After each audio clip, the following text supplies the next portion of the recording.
Hello दोस्तों, नमस्कार। मैं अरविंद कुमार शर्मा श्याम पैरामेडिकल क्लासेज के ऑनलाइन प्लेटफॉर्म पे आपका हार्दिक स्वागत और अभिनंदन करता हूं। तो कैसे हो सब लोग? सब मस्त होंगे। और दोस्तों, कल आपने कृष्ण जन्माष्टमी का त्योहार बड़े हर्षोल्लास के साथ मनाया होगा। तो त्योहार तो देखो आते जाते रहते हैं, लेकिन अपनी पढ़ाई में किसी प्रकार की अपन को परेशानी नहीं आनी चाहिए। ठीक है, हर चीजों को साथ में लेके चलते हुए अपनी पढ़ाई को क्या रखना है, अपन को जारी रखना है। ठीक है, तो अपना दोस्तों टॉपिक चल रहा था ब्लड कंपोनेंट। कौन सा टॉपिक चल रहा था? Blood component. और उसमें अपन ने कंपोनेंटों की क्या कर ली थी? प्रिपरेशन कर ली थी। ठीक है, आज कंपोनेंटों की अपन क्या करेंगे? डिटेल स्टडी करेंगे कि उनको बनाते कैसे हैं, उनका टाइम पीरियड क्या होता है, ठीक है, उनका लाइफ स्पान क्या होता है।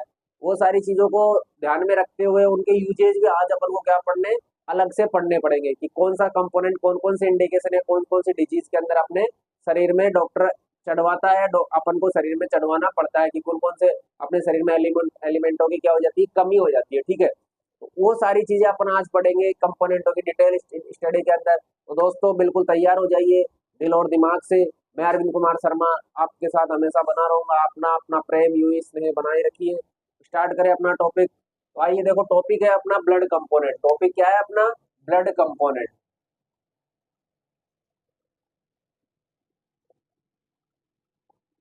अपन ने कंपोनेंटों की प्रिपरेशन कर ली थी। वो चार्ट अपन ने बनाया था, चार्ट के थ्रू अपन ने सारे कंपोनेंट बनाया था कि कितने में राउंड पे मशीन को घुमानी है, फर्स्ट राउंड कितने पे होता है, सेकंड राउंड कितने पे होता है, टाइम पीरियड, वो सारी चीजें अपन ने, टेम्परेचर वगैरह सारा चीज देखा था। ठीक है, उन्हीं को ध्यान में रखते हुए आज अपन पढ़ेंगे चारों कंपोनेंट, पीआरबीसी, एफएफपी, आरडीपी और क्रायो। देखो होल ब्लड में से चार चीज अपन क्या करते हैं? सेपरेट करते हैं। चार कंपोनेंट सेपरेट करते हैं। कौन कौन से? PRBC pack red blood cells, FFP fresh frozen plasma, then RDP, RDP को बोलते हैं रैंडम डोनर प्लेटलेट। ठीक है, और एक होता है क्रायो। तो चार कंपोनेंट अपन क्या करते हैं? सेपरेट करते हैं। ठीक है, सबसे पहला कंपोनेंट आता है पीआरबीसी। कौन सा कंपोनेंट आता है? पीआरबीसी। तो पीआरबीसी में, PRBC is the most common use blood component. PRBC क्या है? जितने भी चार कंपोनेंट अपन ने ब्लड के बनाए, सबसे ज्यादा यूज आने वाला कंपोनेंट कौन सा है? पीआरबीसी है। क्यों है यूज? क्योंकि देखो पीआरबीसी का यूजेज अपन पढ़ेंगे एनीमिया कंडीशन के अंदर। कौन सी कंडीशन के अंदर? एनीमिया कंडीशन के अंदर। किसी के ट्रॉमा एक्सीडेंट हो जाता है तो भी क्या हो जाती है? रेड सेल बॉडी में से कम होती है। ठीक है, रेड सेल का अमाउंट कम होगा तो भी अपन को उसको कौन सा कंपोनेंट चढ़ाते हैं? पीआरबीसी चढ़ाता है। ठीक है, प्रेग्नेंट लेडी ड्यूरिंग प्रेगनेंसी के दौरान भी क्या होता है कि हिमोग्लोबिन क्या हो जाता है? लो हो जाता है। लो हो जाता है, हिमोग्लोबिन को बढ़ाने के लिए कौन सा कंपोनेंट चढ़ाते हैं? पीआरबीसी चढ़ाते हैं। ठीक है, अपने जीआईटी के अंदर, मतलब माउथ से लेकर एनस तक, उसको बोलते हैं जीआईटी, गैस्ट्रो इंटेस्टाइनल ट्रैक्ट। इसके अंदर अपने कहीं पे भी ब्लीडिंग हो रही है, ठीक है, तो उसको रोकने के लिए या उसकी पूर्ति करने के लिए अपन कौन सा कंपोनेंट चढ़ाते हैं? पीआरबीसी। इसीलिए सबसे ज्यादा यूज आने वाला कंपोनेंट कौन सा है? पीआरबीसी है। क्योंकि हर चीज का देखो, चाहे डेंगू का हो प्लेटलेट, डेंगू का एक सीजन आता है, ठीक, सीजन में क्या चढ़ती है? डेंगू प्लेटलेट चढ़ाई जाती है। लेकिन देखो एक्सीडेंट का कोई सीजन आता है क्या? एक्सीडेंट का कोई सीजन नहीं आता, कभी भी एक्सीडेंट हो सकता है, डिलीवरी भी कभी भी हो सकती है, एनीमिया भी किसी के कभी भी हो सकता है। ठीक है, तो इसीलिए सबसे ज्यादा यूज कौन सा आता है? पीआरबीसी आता है। ठीक है, तो ये तो हो गई अपनी पहली लाइन की बात। सेकंड लाइन अपन ने लिख रखी है, PRBC is the solid part of whole blood. PRBC क्या है? जो होल ब्लड दो चीजों से मिलकर बना होता है। एक तो होल ब्लड होता है सॉलिड पार्ट, और एक होल ब्लड में होता है लिक्विड पार्ट। सॉलिड पार्ट में तो आपको पता है दोस्तों, सेल्स होती है जिसमें आरबीसी, डब्ल्यूबीसी और प्लेटलेट होती है। और लिक्विड पार्ट जो ब्लड का होता है, या होल ब्लड का जो लिक्विड पार्ट होता है, उसके अंदर क्या हो जाता है? प्लाज्मा होता है। ठीक है, तो प्लाज्मा कितना परसेंट होता है होल ब्लड में? 55%। कितना परसेंट? 55%। और जो सेल्स पार्ट होता है या सॉलिड पार्ट होता है, ठीक है, वो कितना परसेंट होता है? 45% या 45% बोल सकते हैं अपन। ठीक है, तो ये पीआरबीसी ब्लड का कौन सा, इसकी फुल फॉर्म है पैक रेड ब्लड सेल। अब ये रेड ब्लड सेल है, और रेड ब्लड सेल आपको पता है क्या, एक प्रकार की सेल है। सेल है तो ये कौन सा पार्ट हो गया ब्लड का? सॉलिड पार्ट हो गया। ठीक है, ये लाइन आपको समझ में आई। तीसरी लाइन दोस्तों अपन ने यहाँ लिख रखी है, PRBC made by whole blood through centrifugation 2300 RPM 22 degree centigrade temperature और 3 मिनट टाइम पीरियड। देखो पीआरबीसी को अपन बनाते कैसे हैं? पीआरबीसी को बनाते कैसे? सेंट्रीफ्यूज करते हैं अपन किसको? होल ब्लड को। जो अपन ना ब्लड बैग में होल ब्लड लिया है अपन ने, उसको क्या करेंगे? सेंट्रीफ्यूज करेंगे। और सेंट्रीफ्यूज करेंगे अपन दोस्तों उसको 2300 आरपीएम पर। जो मशीन है सेंट्रीफ्यूज मशीन, अपन को उसको कितने रोटेशन पर मिनट में घुमानी है, कितनी स्पीड से चलानी है उसको? 2300 आरपीएम पर अपन को मशीन को घुमानी है।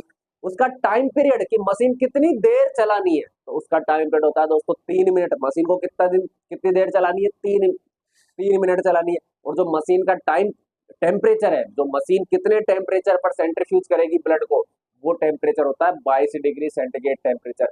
ये जैसे ही होल ब्लड को अपन घुमाते हैं तो दो चीजें सेपरेट हो जाती है, एक तो पीआरबीसी और एक पीआरपी। तो पीआरबीसी को अपन किस पे स्टोर कर लेते हैं, 4 से 6 डिग्री सेंटीग्रेड पर पीआरबीसी को स्टोर कर लिया। स्टोर टेम्परेचर कितना है पीआरबीसी का, 4 से 6 डिग्री सेंटीग्रेड।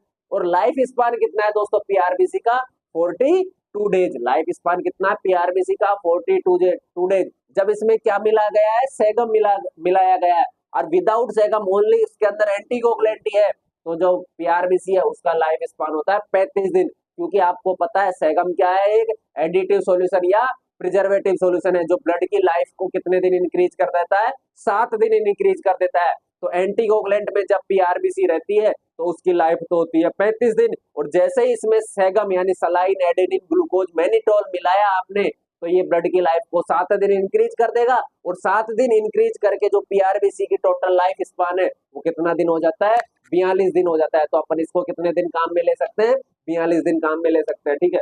42 दिन तो इसका लाइफ स्पान होता है, और 4 से 6 डिग्री पर इसको क्या किया जाता है, स्टोर किया जाता है, ठीक है। ये 42 दिन तो इसका जीवन काल हो गया, और 4 से 6 डिग्री पर इसका क्या हो गया, स्टोर टेम्परेचर हो गया, किसका, पीआरबीसी का, ठीक है। अब बात करें इसके वॉल्यूम की, कि 1 यूनिट के अंदर कितने ml पीआरबीसी रहती है, कि 1 यूनिट के अंदर कितने ml पीआरबीसी रहती है। जब अपन बात करते हैं होल ब्लड की, तो ब्लड की 2 यूनिट बनती है, एक तो बनती है 350 ml की 1 यूनिट, और एक बनती है 450 ml की 1 यूनिट। लेकिन वहां तो होल ब्लड था, उसमें तो आरडीपी भी थी, उसमें तो एफएफपी भी थी, उसमें तो क्रायो भी था, उसमें पीआरबीसी भी थी, उसमें तो सारा होल ब्लड था, उसमें तो चारों कंपोनेंट थे। लेकिन अपन जब टिपिकल वॉल्यूम ओनली किसी का बात करें, ओनली प्रत्येक पर कंपोनेंट का अलग अलग बात करते हैं, तो इसका जो वॉल्यूम होता है वो लगभग होता है 200 से 250 ml। लगभग 200 से 250 ml क्या निकलती है, 1 यूनिट ब्लड में से 200 से 250 ml पीआरबीसी अपन क्या कर सकते हैं, सेपरेट कर सकते हैं, ठीक है। तो ये तो हो गया इसका पीआरबीसी के बारे में, ठीक है। आपको पता होगा कि पीआरबीसी क्या है, सबसे ज्यादा काम आने वाला ब्लड कंपोनेंट है। देन पीआरबीसी जो होल ब्लड का कौन सा पार्ट है, सॉलिड पार्ट है। इसको बनाते कैसे अपन, की होल ब्लड आया, आपने उसको सेंट्रीफ्यूज किया, 2300 आरपीएम पर मशीन को सेट किया, 3 मिनट चलाया और 22 डिग्री मशीन का टेम्परेचर सेट रखा, तो पीआरबीसी और पीआरपी यानी प्लेटलेट रिच प्लाज्मा चीज अलग हो गई, जिनसे अपन आगे के फर्दर आरडीपी और एफएफपी 2 कंपोनेंट बनाते हैं, किससे, पीआरपी से। फिर इसके बाद आती है इसको स्टोर टेम्परेचर, कि इसको बना तो लिया अपन ने, इसको रखेंगे कहाँ पे, इसको रखते हैं दोस्तों ब्लड बैंक में, फ्रीज आता है, वो फ्रीज का टेम्परेचर कितना होता है, 4 से 6 डिग्री सेंटीग्रेड। और उसका जीवन काल, उसको अपन काम में कितने दिन ले सकते हैं, किसको, पीआरबीसी को, तो इसका जीवन काल होता है विथ सेगम 42 डेज। अगर सेगम के साथ है तो 42 डेज है, और विदाउट सेगम अगर अपन इसको काम में ले गए तो कितने दिन काम में लेंगे, 35 दिन तक। और इसके अंदर एंटीकोगुलेंट कौन सा होता है, सीपीडी होता है, सिट्रेट फोस्फेट डेक्सट्रोज एडेनिन, जिसमें सिट्रेट तो ब्लड को क्लॉट होने से बचाता है, फोस्फेट क्या करता है दोस्तों, ब्लड की पीएच को मेंटेन करता है, बफर मेंटेन को करता है, और डेक्सट्रोज क्या करता है, यहाँ पे इसको फूड प्रोवाइड या शुगर प्रोवाइड करवाने का काम करता है, ठीक है। देन इसके बाद वॉल्यूम की बात करिए अपन ने, कि इसका वॉल्यूम कितना होता है, 200 से 250 ml वॉल्यूम होता है। फिर अपन यूजेज तीनों के एक साथ पढ़ेंगे, पहले तो तीनों का डिस्क्रिप्शन एक साथ पढ़ेंगे, एफएफपी, पीआरबीसी, आरडीपी का। उसके बाद तीनों के अपन क्या पढ़ेंगे, साथ में यूजेज पढ़ेंगे, तो आपको सारी चीजें याद होती जाएगी, ठीक है। अब बात करें एफएफपी की, तो एफएफपी क्या होता है, फ्रेश फ्रोजन प्लाज्मा। एफएफपी क्या होता है, फ्रेश फ्रोजन प्लाज्मा। ये भी एक प्लाज्मा ही है, लेकिन इसके आगे 2 एफ लगे हुए हैं। एक एफ का मतलब तो फ्रेश है, और एक एफ का मतलब है फ्रोजन है। फ्रेश का मतलब तो आप समझ गए कि तुरंत ब्लड निकाला है तो फ्रेश ही निकलेगा। और फ्रोजन का मतलब क्या होता है दोस्तों, फ्रोजन का मतलब होता है किसी चीज को जमाना, और इतने टेम्परेचर पर जमाना कि कोई चीज 0 पर जमने लग जाती है तो उसको बहुत ज्यादा नेगेटिव प्रेशर दे देना, उसको बोलते हैं फ्रोजन। तो फ्रोजन से क्या होता है, जिसके अंदर जो क्वालिटी होती है, जो कंपोनेंट और जो एलिमेंट होते हैं, वो क्या हो जाते हैं, अपनी स्टेबल फॉर्म में आ जाते हैं, इसीलिए एफएफपी का क्या करते हैं अपन, फ्रोजन करते हैं। तो एफएफपी की फुल फॉर्म आपको पता होगी कि फ्रेश फ्रोजन प्लाज्मा। एफएफपी क्या होता है, FFP is the liquid part of whole blood. अब देखो एफएफपी क्या है, प्लाज्मा है, और प्लाज्मा मैंने आपको अभी बताया था थोड़ी देर पहले कि प्लाज्मा ब्लड का कौन सा पार्ट है, लिक्विड पार्ट है। तो एफएफपी कौन सा पार्ट हो गया, ब्लड का लिक्विड पार्ट हो गया, होल ब्लड का कौन सा पार्ट हो गया, लिक्विड पार्ट हो गया। सेकंड लाइन अपन ने लिख रखी है यहाँ पे, FFP is made by PRP through centrifugation 2700 RPM 22 degree centigrade temperature 7 minute time period. देखो एफएफपी को बनाते कैसे है, अपन ने जब होल ब्लड को सेंट्रीफ्यूज किया था तो एक तो पीआरबीसी कंपोनेंट सेपरेट हो गया था, और एक सेपरेट हुआ था पीआरपी, प्लेटलेट रिच प्लाज्मा। ऐसा प्लाज्मा जिसके अंदर क्या कंटेंट, प्रोटीन, जिसके अंदर क्या है, प्लेटलेट प्रेजेंट है, ठीक है। तो उस पीआरपी को अपन क्या करेंगे, सेंट्रीफ्यूज करेंगे। और सेंट्रीफ्यूज जो मशीन अपन चलानी है वो कितने रोटेशन पर मिनट पर चलानी है, 2700 आरपीएम पर। आरपीएम का मतलब होता है रोटेशन पर मिनट। और मशीन जो सेंट्रीफ्यूज मशीन है उसका टेम्परेचर अपन को कितना रखना है, 22 डिग्री टेम्परेचर रखना है।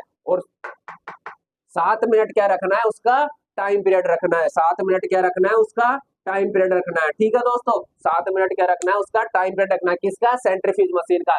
जब जाके पीआरपी से दो चीज सेपरेट हो जाती है, एक तो एफएफपी सेपरेट हो जाती है और एक क्या सेपरेट हो जाता है, आरडीपी, रैंडम डोनर प्लेटलेट। अब दोस्तों एफएफपी का अगर अपन टिपिकल वॉल्यूम की बात करें, टिपिकल का मतलब होता है जनरली या नॉर्मली। अगर एफएफपी का नॉर्मल वॉल्यूम कितना होता है, लगभग 150 ml होता है। कितना, 1 यूनिट के अंदर लगभग 150 ml क्या होती है दोस्तों, एफएफपी होती है। अब एफएफपी में क्या करें कि एफएफपी में क्या क्या चीज प्रेजेंट होती है दोस्तों। एफएफपी में 95% तो क्या होता है, वाटर कंटेंट होता है और 5% के अंदर ऑर्गेनिक और इनऑर्गेनिक सब्सटेंस आते हैं। जो आपने होल ब्लड पढ़ा था उसके अंदर जो ब्लड का कंपोजिशन पढ़ा था, कंपोजिशन में आपने जो प्लाज्मा पार्ट पढ़ा था और प्लाज्मा का आपने क्या पढ़ा था, कंपोजिशन पढ़ा था कि प्लाज्मा किन किन चीजों से मिलकर बना है। तो प्लाज्मा के अंदर ज्यादा से ज्यादा 95% कंटेंट तो किसका होता है, वाटर का होता है। वो 5% के अंदर क्या आते हैं, अदर सब्सटेंस आते हैं। अदर सब्सटेंस भी आप दो भागों में डिवाइड कर सकते हो, एक तो इनऑर्गेनिक में और एक ऑर्गेनिक में। ऑर्गेनिक में तो जितने भी प्रोटीन है, क्लोटिंग फैक्टर है, कार्बोहाइड्रेट है, ठीक है, ये सारी चीजें तो किसमें आती है, ऑर्गेनिक कंपोनेंट के अंदर आती है। और इनऑर्गेनिक में क्या आएंगे, सारे इलेक्ट्रोलाइट आएंगे कि सोडियम, पोटेशियम, मैग्नीशियम, कैल्शियम, ये सारे कंटेंट जो इलेक्ट्रोलाइट्स है वो किसके अंदर आते हैं, इनऑर्गेनिक सब्सटेंस के अंदर आते हैं। तो 95% तो क्या होता है, वाटर कंटेंट होता है। अब इसके बात करें कि लाइफ स्पान और इसका स्टोर टेम्परेचर, दोस्तों एफएफपी क्या होती है, फ्रेश फ्रोजन प्लाज्मा होती है, ठीक है। अब इसका स्टोर टेम्परेचर क्या होता है, देखो एफएफपी में दो वर्ड लिखे हुए हैं, फ्रेश, फ्रोजन। फ्रोजन, अब जैसे ही अपन ने एफएफपी बनाई तो इसको एक दिन अपन को कौन से टेम्परेचर पर रखना है, -80 पर। -80 पर क्या करना है, इसको फ्रोजन करना है। एक दिन तो किस पर रख दिया, इसको -80 पर रख दिया, -80 डिग्री पे रखा, फ्रोजन कर लिया।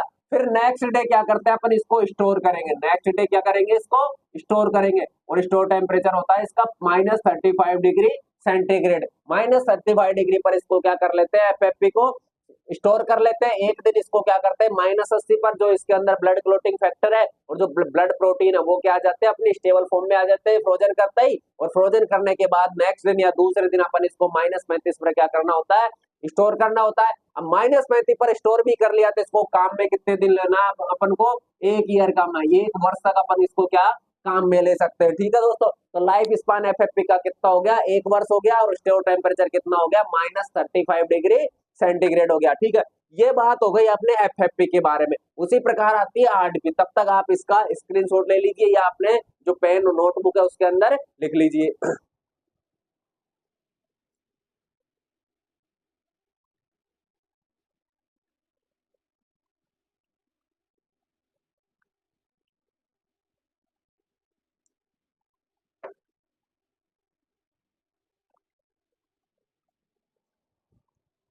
ठीक है दोस्तों, ये बात हो गई एफएफपी की। अब अपनी तीसरा जो कंपोनेंट आता है वो आता है आरडीपी। आरडीपी की फुल फॉर्म होती है रैंडम डोनर प्लेटलेट, ठीक है।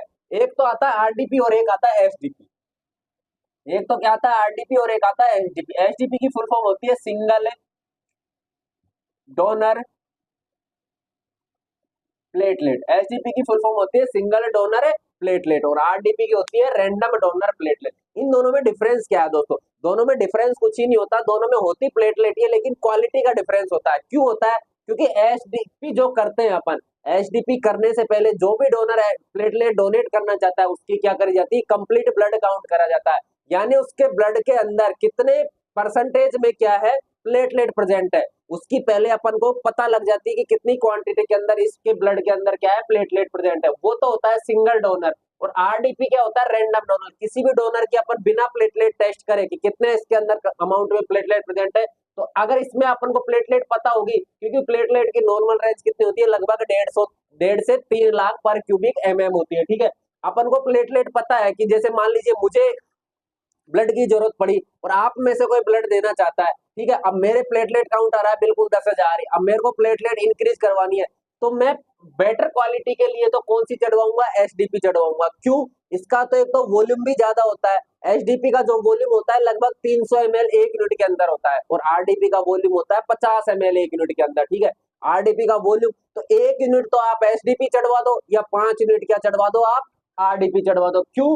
क्योंकि इसके अंदर तो 50 ml ही आती है 1 यूनिट के अंदर, और इसके अंदर आती है 300 ml। इसके अंदर आपको क्वालिटी भी होगी। क्यों होगी? क्योंकि इसके अंदर अपन को प्लेटलेट का पता रहता है कि कितने अमाउंट में डोनर की प्लेटलेट थी। बल्कि इसमें अपन आरडीपी जब करते हैं, जब होल ब्लड लेते हैं, तो किसी की प्लेटलेट काउंट थोड़ी करते हैं अपन, तो ओनली ब्लड ग्रुप और हीमोग्लोबिन ही चेक करते हैं। तो हो सकता है जिसने डोनर ब्लड डोनेट किया उसकी प्लेटलेट बिल्कुल 50,000 ही हो, तो 50,000 ही होगी तो होने को तो पीला खून ही दिखेगा अपन को, लेकिन उसके अंदर क्वालिटी तो है ही नहीं। इसीलिए एचडीपी क्या, एचडीपी पड़ती भी थोड़ी सी कॉस्टली है। लगभग आरडीपी तो 1 यूनिट 400-450 रुपए, 400 रुपए की 1 यूनिट आ जाती है। ठीक है, लेकिन एचडीपी जो करवाते हैं, एचडीपी की किट 9,500 रुपए की आती है, और 500 रुपए इसका टेस्टिंग चार्ज हो गया, तो कुल मिला के 10-10,500 रुपए की क्या होती है, एचडीपी होती है।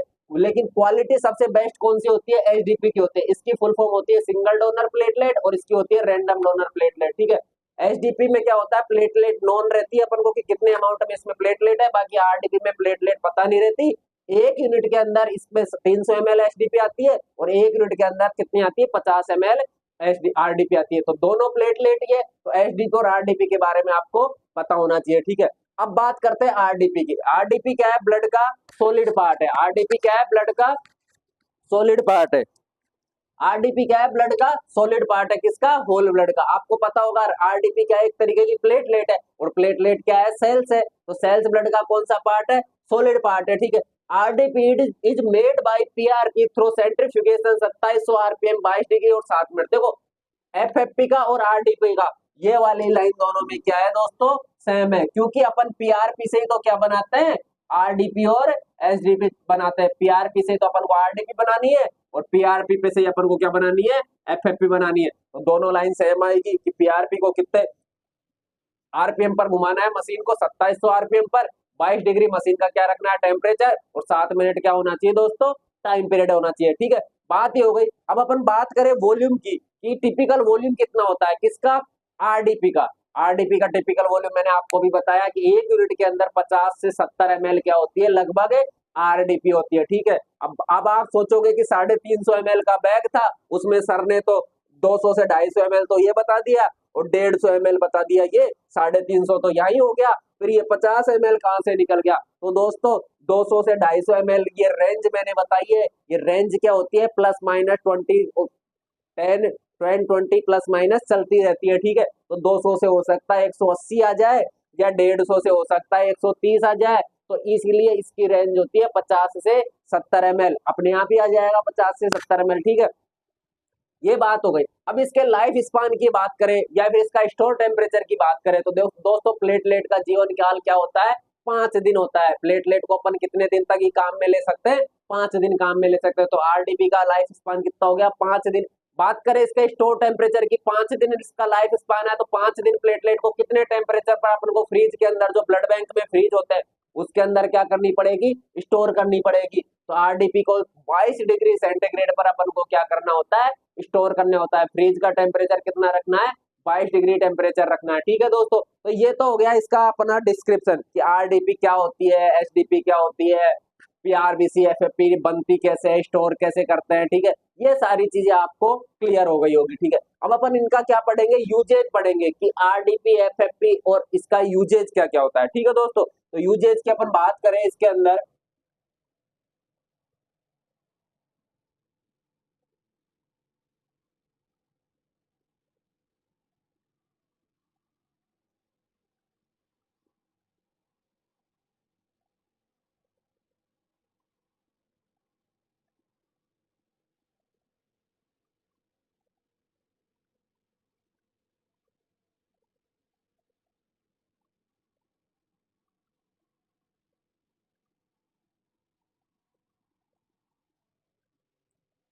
अपन इसके यूजेज की बात करते हैं कि उपयोग क्या क्या ले सकते हैं। तो दोस्तों पहले कंडीशन आती है एनीमिया। मैं एक बार सारी चीजों को लिख देता हूँ, उसके बाद अपन क्या करेंगे, वन बाय वन सबको समझेंगे। ठीक है, दूसरी आती है जीआईटी ब्लीडिंग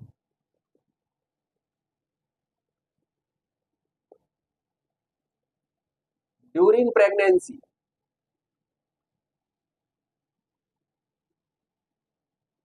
और चौथा आता है एक्यूट ब्लड लॉस या ट्रोमा। देखो ये हो गए पीआरबीसी के यूजेज।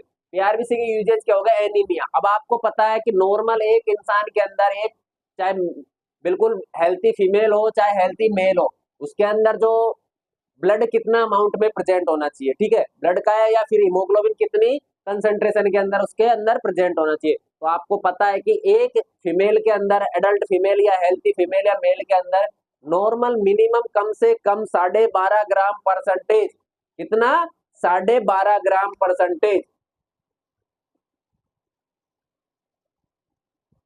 इतना हीमोग्लोबिन तो नॉर्मल होने से होना ही चाहिए। इससे अगर कम जा रहा है तो वो कौन सी कंडीशन हो जाएगी दोस्तों, एनीमिया की कंडीशन हो जाएगी, ठीक है। अगर 12.5 ग्राम कम से कम हीमोग्लोबिन है और वो हीमोग्लोबिन लगभग 7 से 8 ग्राम परसेंटेज पहुंच गया, तो वो कौन सी कंडीशन हो जाएगी, एनीमिया की कंडीशन हो जाएगी। और उसमें अपन कौन सा कंपोनेंट चढ़ाते हैं, उसके पीआरबीसी चढ़ाते हैं, क्योंकि पीआरबीसी में क्या होती है, रेड ब्लड सेल होती है, और रेड ब्लड सेल के अंदर क्या होता है, हीमोग्लोबिन होता है। तो पीआरबीसी चढ़ाएंगे तो क्या हो जाएगा, उसका हीमोग्लोबिन बढ़ जाएगा। अब बात करें हीमोग्लोबिन बढ़ेगा कितना, भाई भाई 1 यूनिट मान लीजिए मैंने पीआरबीसी चढ़ा दी किसी को, ठीक है, तो हीमोग्लोबिन बढ़ेगा कितना, तो दोस्तों 1 यूनिट के अंदर 200 250 से क्या आती है, 300 ml, क्या 200 से 250 ml क्या आती है, पीआरबीसी आती है। अब 1 यूनिट पीआरबीसी, क्या, 1 यूनिट पीआरबीसी भाई साहब 1 से 1.5 ग्राम, कितना, 1 से 1.5 ग्राम, 1 से 1.5 ग्राम क्या बढ़ाती है, हीमोग्लोबिन बढ़ाती है। यानी कि 1 यूनिट पीआरबीसी चढ़ा दो और किसी का हीमोग्लोबिन 7 आ रहा है तो उसका हीमोग्लोबिन लगभग 8 साढ़े 8 ग्राम के आसपास क्या हो जाता है, यानी 1 से 1.5 ग्राम हीमोग्लोबिन क्या उसका बढ़ जाता है, ठीक है, 1 यूनिट पीआरबीसी का।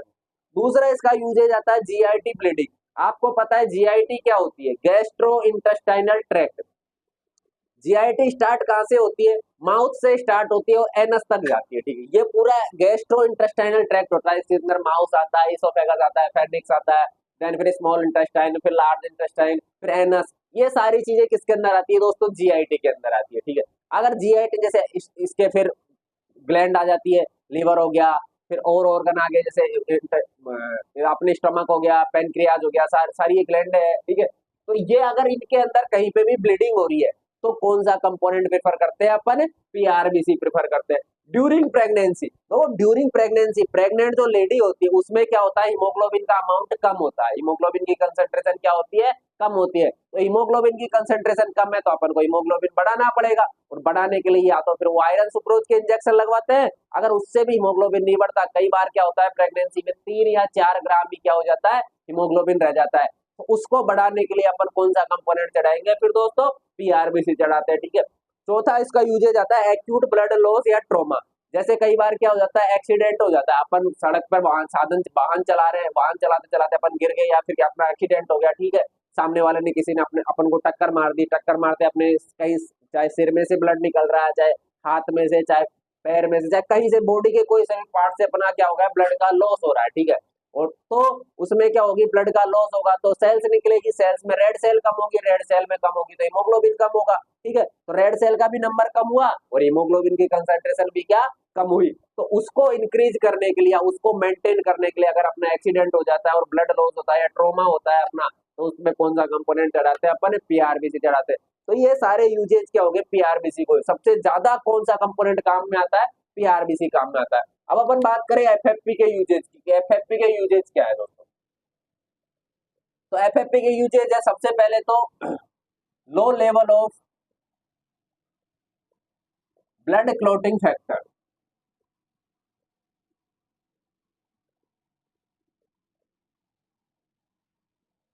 अब देखो फ्रेश फ्रोजन प्लाज्मा है एफएफपी, इसके अंदर क्या है, क्लोटिंग फैक्टर है। अपने शरीर के अंदर 13 क्लोटिंग फैक्टर होते हैं, कौन से, जो ब्लड को क्लोट है, ब्लड को क्लोट करवाने में क्या करते हैं, हेल्प करते हैं। 13 क्लोटिंग फैक्टर है, ठीक है। तो अब अगर आप क्लोटिंग फैक्टर की कमी हो जाएगी तो अपने शरीर में ब्लड रुकेगा नहीं, ब्लड रुकेगा नहीं तो अपन मान लीजिए कई बार सर्जरी करते हैं, ठीक है, तो सर्जरी करते टाइम ब्लड को रोकना जरूरी हो जाता है। लेकिन अगर ब्लड को रोकेंगे कैसे, अगर अपने शरीर में F low level clotting factor है तो उसको बढ़ाने के लिए, क्लोटिंग फैक्टर को इंक्रीज करने के लिए कौन सा कंपोनेंट चढ़ाते हैं, एफएफपी चढ़ाते हैं, ठीक है।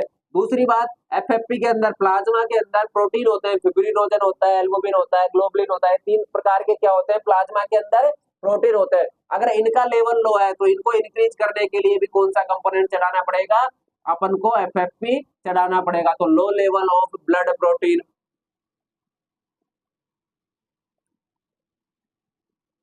क्या होता है, low level of blood protein, ठीक है। ये सारी चीजें किसके अंदर आती है, एफएफपी के अंदर। ये तीसरा इसका यूज हो गया एक्टिवली ब्लीडिंग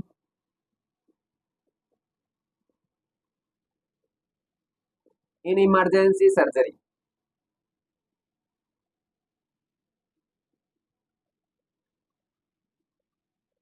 कई बार क्या होता है, जब अपन ऑपरेशन करते हैं, सर्जरी करते हैं, तो लगातार ब्लीडिंग होती रहती है और ब्लीडिंग रुकती नहीं है। क्यों नहीं रुकती, क्योंकि उसके अंदर क्लोटिंग फैक्टर की कमी हो गई। तो उस ब्लीडिंग को रोकने के लिए या क्लोटिंग फैक्टर को इंक्रीज करने के लिए अपन कौन सा कंपोनेंट चढ़ाते हैं, एफएफपी चढ़ाते हैं। और एक और इसका यूज है दोस्तों, विटामिन के डेफिशिएंसी। कौन सा, विटामिन के डेफिशिएंसी। अगर विटामिन के की अपने बॉडी के अंदर कमी हो रही है तो कौन सा कंपोनेंट अपन प्रेफर करेंगे, एफएफपी उसको चढ़ाएंगे, ठीक है। तो ये तो हो गया एफएफपी की बात। अब बात करें एसडीपी की, तो एसडीपी यानी, सॉरी, आरडीपी की। आरडीपी क्या होता है, रैंडम डोनर प्लेटलेट होती है। अब प्लेटलेट है तो प्लेटलेट, तो दोस्तों एक कंडीशन आती है थ्रोम्बोसाइटोपिनिया। कौन सी कंडीशन आती है, थ्रोम्बोसाइटोपिनिया। पीनिया जिसके भी वर्ड आगे लगा हुआ है, पीनिया जिसके भी आगे लगा हुआ है, उसका मतलब होता है डिक्रीज होना, और फीलिया ओसिस का मतलब होता है इंक्रीज होना। पीनिया यानी डिक्रीज होना और फीलिया और सिस यानी इंक्रीज होना। तो अपने यहाँ थ्रोम्बोसाइट किसे कहते हैं, प्लेटलेट को कहते हैं। थ्रोम्बोसाइट किसे कहते हैं, प्लेटलेट को कहते हैं। तो थ्रोम्बोसाइटोपिनिया यानी प्लेटलेट का नंबर क्या हो गया, इंक्रीज हो गया। अगर प्लेटलेट का नंबर इंक्रीज हो गया और अपन को प्लेटलेट का नंबर बढ़ाना है तो अपन कौन सा कंपोनेंट चढ़ाएंगे, आरडीपी चढ़ाएंगे। पहला यूजेज हो गया।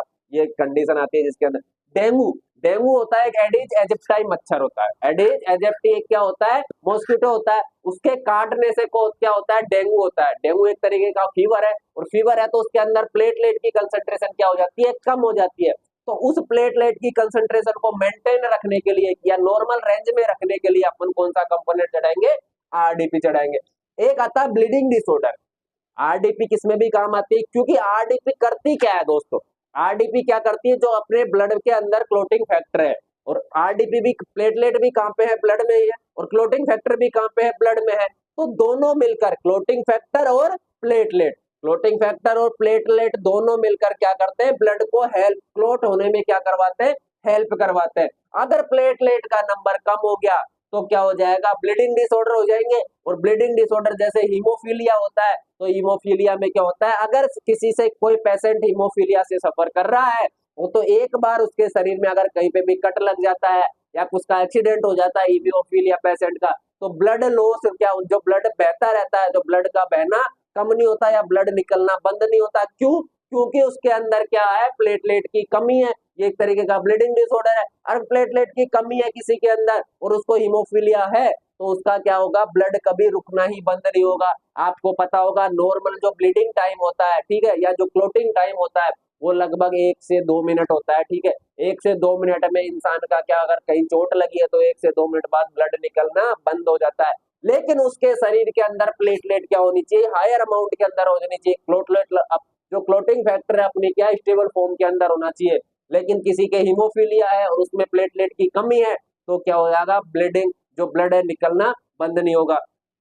चौथा इसका यूज आता है विटामिन बी 12 डेफिशिएंसी।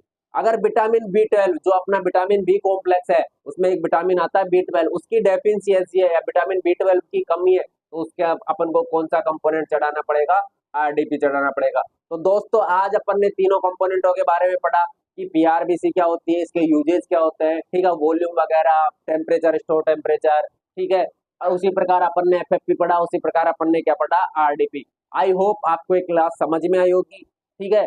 आपको अगर ये क्लास समझ में नहीं आई तो ये चीजें होती क्या है, बनती कैसे, इससे अपना जो प्रीवियस वीडियो था कंपोनेंट प्रिपरेशन का, उसको जरूर देखें। उसको देखने के बाद आपको ये क्लास क्या समझ में आएगी। और नेक्स्ट अपना टॉपिक पढ़ेंगे दोस्तों अपन, ब्लड ग्रुपिंग। कौन सा टॉपिक पढ़ेंगे, ब्लड ग्रुपिंग, और उसमें भी पढ़ेंगे एबीओ ब्लड ग्रुपिंग, ठीक है। तो बहुत इंपॉर्टेंट टॉपिक है, बार बार एग्जाम में आता है, 20 नंबर का क्वेश्चन आता है। ये भी अपने जो टॉपिक पढ़ाया गया है, ये भी क्या आता है, 20 नंबर में क्वेश्चन आता है, ठीक है, या 5 नंबर में शॉर्ट नोट्स आ जाते हैं कि पर्सनल एफएफपी को पूछ लिया, पर्सनल पीआरबीसी को पूछ लिया। ठीक है दोस्तों, यूं ही अपना प्यार और प्रेम बनाए रखिए। मैं अरविंद कुमार शर्मा आपके साथ हमेशा बना रहूंगा। श्याम पैरामेडिकल की पूरी टीम आपके साथ हमेशा जुड़ी रहती है। एनाटॉमी की भी आपकी क्लासेज स्टार्ट कर दी गई है, तो जिनको एनाटॉमी में दिक्कत है तो वो वहां से पढ़ सकते हैं। डीआरटी के अपने रेडिएशन फिजिक्स है, डार्क रूम हो गया है, मेमोरा की, इनकी सारी क्लासेस दीपक लक्ष्कार सर और दीपक शर्मा जी सर आपको प्रोवाइड करवा रहे हैं। ठीक है, पेशेंट केयर की भी आपकी क्लासेस चल रही है। मैं आपके यहाँ पैथोलॉजी पैथोलॉजी भी अपना एक टॉपिक जैसे ब्लड बैंकिंग का पूरा होता है, उसके बाद अपन पैथोलॉजी वापस स्टार्ट करेंगे। और सेकंड ईयर की आपके माइक्रोबायोलॉजी की क्लासेस कंटिन्यू चल ही रही है। ठीक है, यूं ही अपना सपोर्ट बनाए रखिए। लाइक करें, शेयर करें, सब्सक्राइब करें। धन्यवाद, राम राम।